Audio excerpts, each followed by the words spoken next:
My next guest is the founder of JTF Marketing, a team of Marketo engaged consultants working to help marketing teams get more value from their automation platform. With 13 years of experience, he certainly has seen it all when it comes to marketing automation. Please join me in welcoming James T. Fletcher to the show. James, are you ready to get radically transparent with me? Let's do this. Fantastic. So, listen, the first question I have for every guest, and I find the most interesting, and after all, we're on the Radically Transparent podcast. So, can you just tell me lately what's been keeping you up at night professionally these days? What doesn't keep me up at night professionally, I think, is a great question, right? I'd say the number one thing for me is how do I keep challenging my team, keep them rewarded, and importantly, keep them happy at work, right? When we think about the world of marketing, it's really complex, it's really changing fast and constantly changing. We've been talking about the change in marketing for such a long time, but it's not stopping. It keeps changing, right? So I think that would be my number one of how do I keep that challenging environment for them to keep learning and keep evolving, but equally keep it rewarding and Yeah, also keep it a happy place for everybody because sometimes it can be an unhappy place at work, right? absolutely. So, in terms of keeping employees happy or balancing any of that, any nuances you've learned? Any nuances? I guess post pandemic, which seems to be the new thing we all talk about, right? Everything's new post pandemic analysis, is in this remote environment that we now live in, this hybrid environment for a lot of people. It's even harder than before to communicate, engage, look out for our colleagues, importantly, and understand what's happening in that background space, right? Because you don't have the water cooler talk of, I'm really annoyed with my partner because something happened, or I'm really frustrated because I've got to spend all the weekend focused on the kids. You know, you don't get that water cooler talk. So you've got to tease it out a little bit more. And I think finding social time online is not the same as in person. So the one thing I've realized for our team specifically is getting face to face time and making it purposely social is more important than ever. And even though it's work related, it has to still have a big social element. So yeah, I think that's my key takeaway in this post pandemic era. Totally. So maybe what you're saying is that the next episode we record, we'll do it in person. I think that's a great idea. There you go. I'm happy to come to Tel Aviv.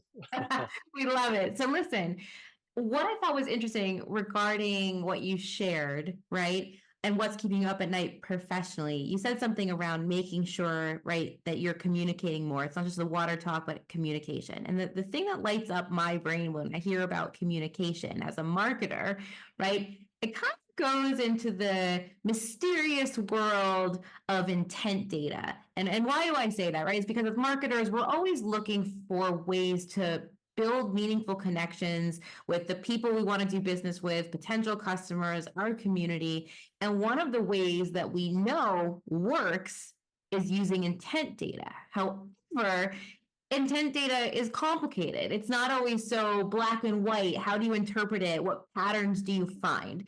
So, looking at our industry, over the last few years, I feel like we've seen intent data become kind of a dirty word to the modern day marketer. And I was hoping you might be able to dive into why intent data has become such a dirty word. Absolutely. And it's funny, right? Because I think it was the holy grail of digital marketing was being able to get to intent data, being able to get to that level of sophistication that you were able to pick up this raw data and make campaigns out of it and go and get audience and engage that audience.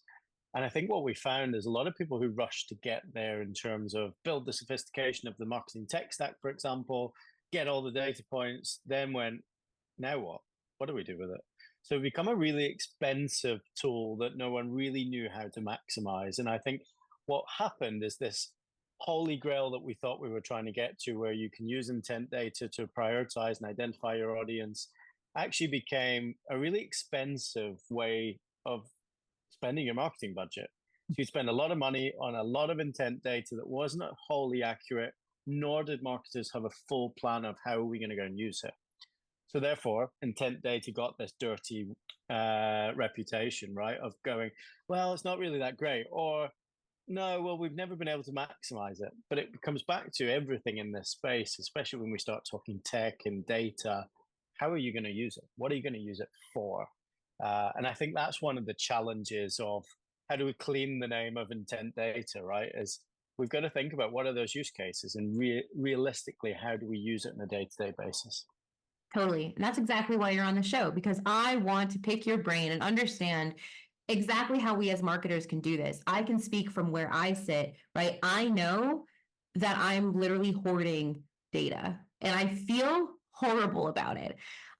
So I'm hoping, and part of the data that I know I hoard is social data. So I really want to dive into specifically today, social intent data. And so maybe you can help understand, what is social intent data from where you sit, and how do you think that interpreting this or using this or what it actually is different from the other types of, intent data or data that marketers use daily?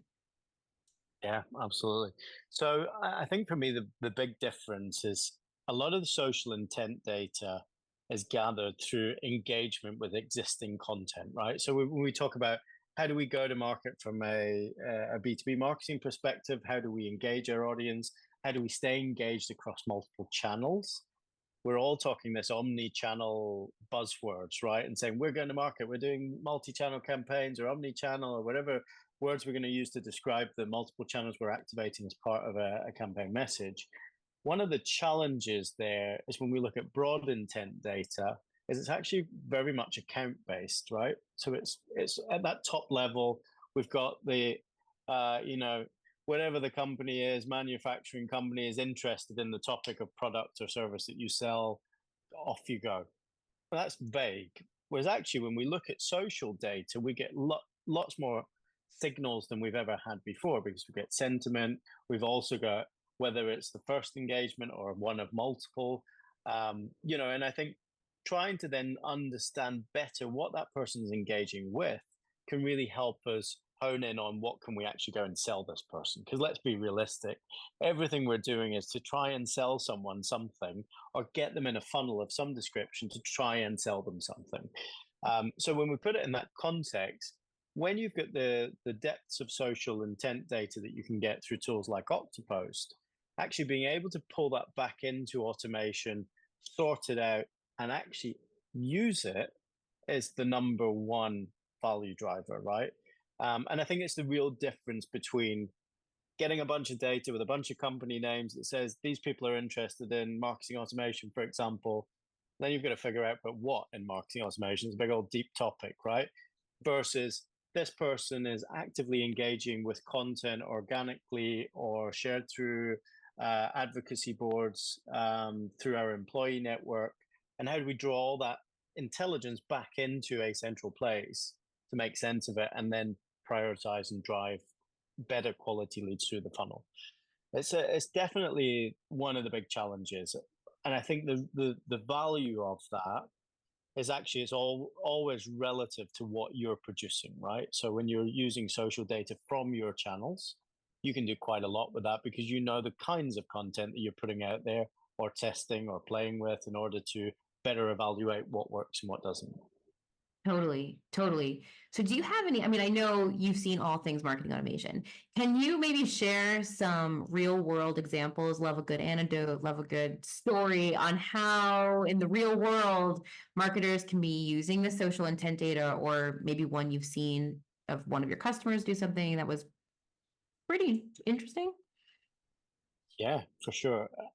I think one of the biggest things for me when I started using social intent data was actually the realization that in the world of marketing automation, we're really narrow minded, right? We're always thinking email, email, email, email, and we only focus on email. And as soon as someone unsubscribes, we go, well, this person's no longer valuable in my database, get rid of them or push them back into CRM because there's not much I can do and I'm paying per contact in my marketing automation platform. And when I saw the social activity data coming into a tool like Marketo and seeing it based on people who have unsubscribed from email campaigns, I sat there and had a moment and thought, ah, I'm being the narrow-minded person here because I'm looking purely at one channel and saying this person's not engaging, get rid of them, when actually their preference is to engage through social channels because they find it easier to digest the information, or they prefer to engage on those channels, or they don't want their inbox filled 3 times a week with emails from marketing people, right? And I think that for me was a big eye-opening experience to hang on a minute, we don't have full visibility in any marketing automation platform that's on the market. There's not one of them that combines all of this intelligence nicely. We get a segment of the picture.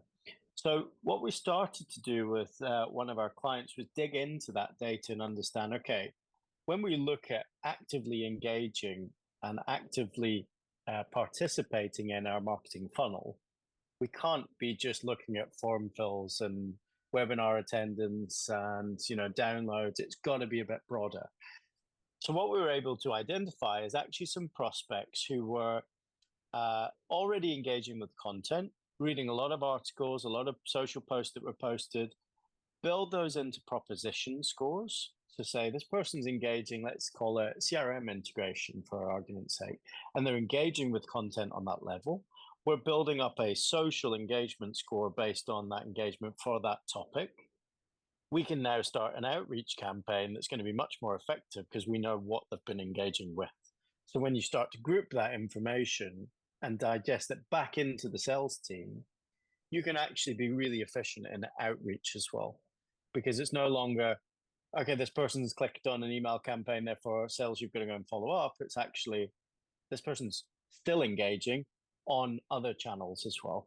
And that really helps because what we were able to do is tailor the outbound for this specific client into not only people who are reacting positively to campaigns that were run through the marketing automation platform, but also who are those people that are engaging who are outside of our engaged audience within an automation perspective. And that generated additional prospects, additional conversations, additional leads. And actually the quality of conversation was better because we had the base data behind what are they actually engaging with from a product or service area. That's really interesting. And it's interesting because we're talking about like social intent data. And I think what I loved hearing about this story, it's almost we were able to get super social, right? Because you were able to deliver and understand what kind of experience that specific person engaging would need, right? So keeping it social, but keeping it human. And I think that even goes back, right? Like post to what we spoke about, what's keeping you up at night, right? Like how do we stay human? How do we stay connected? And then bring in this social intent data. It's a great way to do that. The thing that I get sometimes stuck on as a marketer, right? Because I'm not an IT specialist. I'm definitely like, yeah, I like data a lot, of course, right? But as a marketer, I, don't always understand the most effective ways that I can integrate this social intent data into existing strategies. And I know it needs to be part of an integrated, campaign strategy. It can't be siloed. But what are some of the best ways that you've seen to make sure that it's integrated properly? Yeah, it's definitely a tough question to answer, right? What do we do with all this data? Where do we put it? How do we activate it? And this is the big data challenge that we now face, right? When in this probably the last 10 years, we've been collecting more marketing data than ever, whether it's web activity, social activity, email activity, lead scoring, whatever it might be. Even now, we look at interactive webinars within the Adobe Marketo Engage platform. We've now got the minutes viewed of a webinar and how long they attended for and whether they were fully attending and focused, which is great. But now what? What do we do with this, right? So I think the thing for me when it comes to the social data, and we've been using Oktopost probably, I think now 6 or 7 years, being able to collect that engagement information back into a marketing automation platform that can turn it into actionable items is really, really critical, right? Because let's face it, when we're using social and we're not social marketers, we are purely posting content, engaging with our audience, remaining human, as you rightly say, and trying to build our brands personally as well as for the business. And from a sales team perspective, they don't have time to be sitting there tracking every click that someone's had or every engagement, right? What they are looking for is who's interested in talking to me next. So what we've been able to do with a lot of social data, even if we take it back to, again, the scoring thought, right? Of we publish articles, we publish posts, we've got videos, we've got case studies that are going out on social. How do we build up those scores or interest areas where the salesperson can tailor that information? I think that's the kind of 101 for me of using social data. I think the second thing is obviously looking at any broader examples, right? So we often talk in the world of marketing automation, the world of marketing about lead gen, and we often forget about customer service. And actually, social, of course, is a brilliant channel for customer service. And we've all done it. You get a little bit pissed off with a brand, and you go, the only way I'm going to get feedback is by going onto Twitter, or X, as we call it these days, or on any social channel complaining, because that's going to get me the immediate attention that I want versus that support ticket. I've got to fill in a 15-question survey to figure out what category it fits in. And so I think actually using that as well as a tool to either pause or accelerate different campaigns can be really helpful as well. So I've seen a few examples where when sentiment is low on social, we pause marketing campaigns until that sentiment rises again. Because otherwise, what we start to get is we're sending a customer that's unhappy these brilliant campaigns telling them how amazing we are. And actually, they're sitting there getting more and more frustrated. And that's really helpful for customer retention because it helps you just maximize that intelligence we've got, the sentiment we've got. But of course, it assumes that they're engaging on social, right? And not everybody does. So again, it's how do we balance that out? I think the other thing is actually how do we make sure that as someone positively engages with any campaign messaging on social, we bring that in as a positive engagement into our campaign as well, right? So again, putting ourselves in this really narrow-minded marketing automation world, we say only the people that fill out a form are a positive engagement, or only the people that download that asset are an engagement, or if they click on the link in that email. But we often forget we've got a link in the blog post that's been shared or the social post that's got the driver to it as well. So why shouldn't they be prioritized the same? So lots of different ways of using it. And I think I go back to a previous career of mine of wanting once upon a time to launch a social marketing agency way before the technology power was there like Oktopost. And trying to prove ROI of social investment was horrendously difficult. And I look at it now and go, if I can pass all of these data points back into a marketing automation platform that can activate those data points or engagement data, actually the value is pretty easy to prove. It becomes much easier because actually we're looking at the same as we would an email campaign. We're promoting content through a certain channel. It's getting X amount of engagement. Therefore, these are the new names we've created. These are the people who have progressed through the funnel. But I think there's this kind of gap between the social media marketers and the marketing automation folks coming together to go, how do we make this data fit and how do we really maximize it? And I think that's probably one of the biggest challenges in how do we use the data long term. Well, I think you just nailed, you pretty much answered the next few questions that I had for you. Why, right? That's like one of the biggest struggles, and you've just broken it down in such an easy way. Right? Us marketers think in such funnels, and you literally just you knocked that one out of the park. So throw a curveball question, and then we'll close out with probably my favorite question.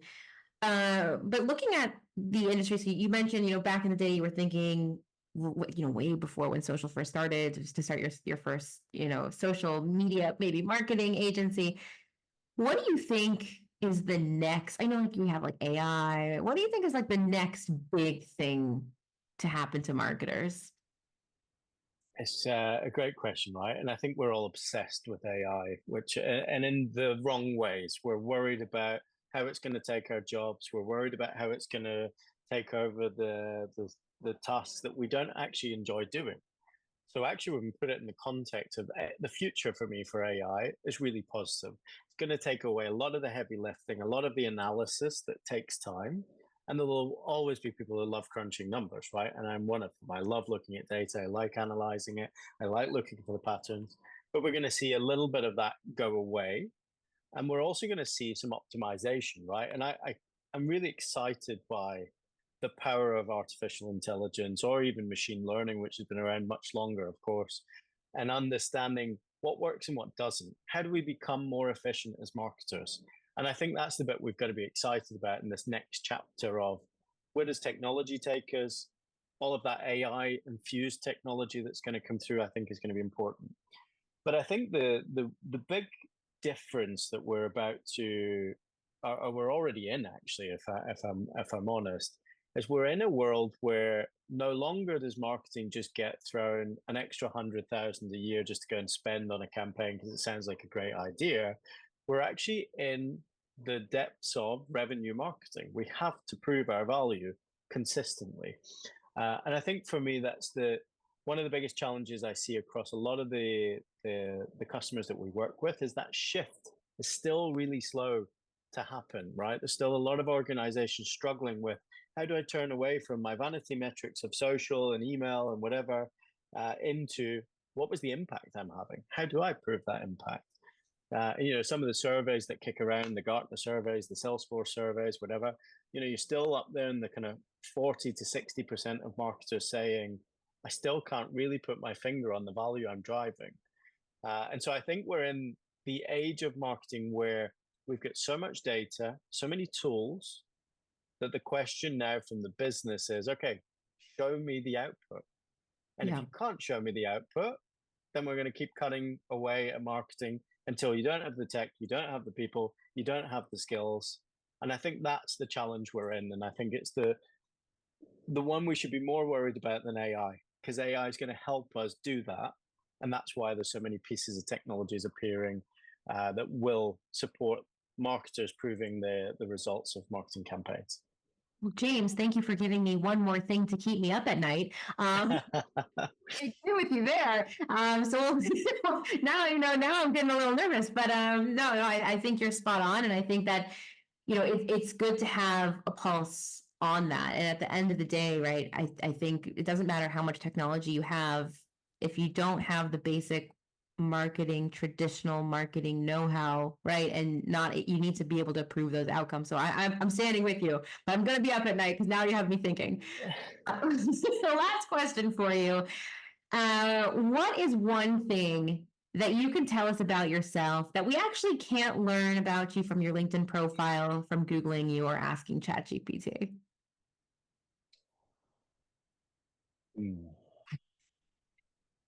I would say that my first career choice was to be a musician. Oh.